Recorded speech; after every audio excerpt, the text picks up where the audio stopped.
Pitas naman tayo ng talong mga farmers. Ang pagpitas natin sa talong ay every 4 days.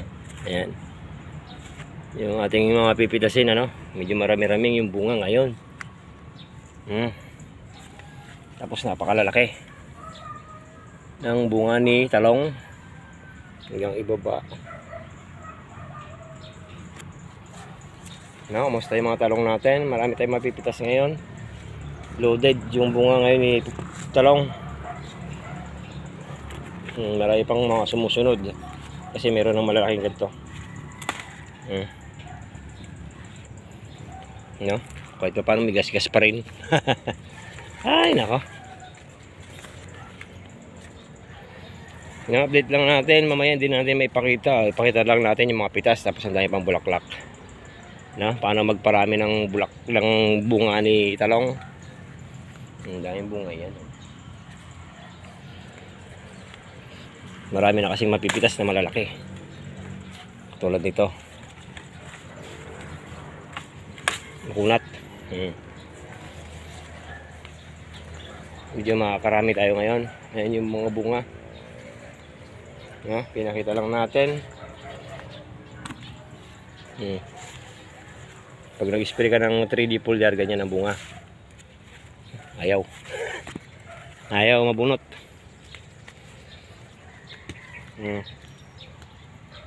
Namumutik-tik sa bunga. Lalo dito. No?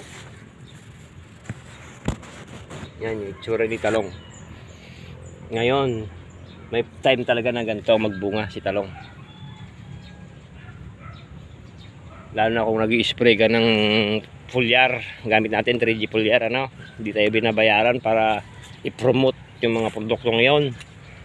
Ayaw kasi maniwala na mahusay yung mga foliar na ginagamit natin. Akala yata binabayaran tayo. Sana nga bayaran tayo, no? Yung mga bungang pipilasin natin. Malalaki yan. Matataba.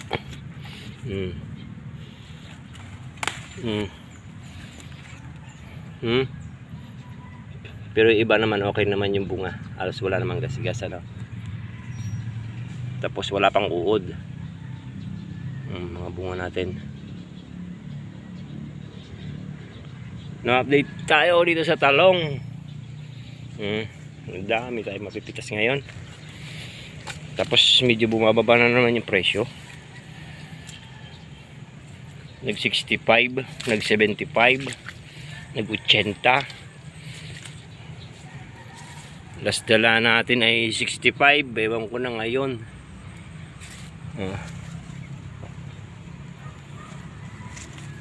No, ang gamit natin 3G foliar. Tapos yung pang borer at pang trips natin para mawala yung mga gas-gas sa bunga.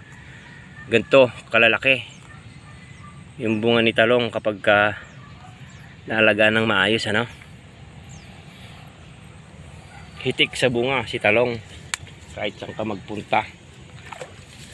Ito naman yung pinetasan natin kahapong sitaw. Hindi ko pinagsasabay. Mahirap, soul farming tayo. Tapos marami pang maliliit. Every 4 days yung pagpitas natin. Tapos pagkayari natin mamitas, mag-i-spray na tayo ng mga insecticide na gamit natin, ano? Daming maliliit, daming bunga. Nakakatuwa yung time na ganito. Tapos halos wala ka pang makitang uod, di ba the best? Dami pang sumusunod. Paano magparami ng bunga ng talong? Spray ka lang ng foliar.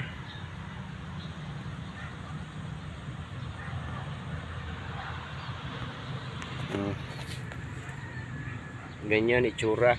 Iba ba yan? Walang kung makakailang bundle tayo ngayon.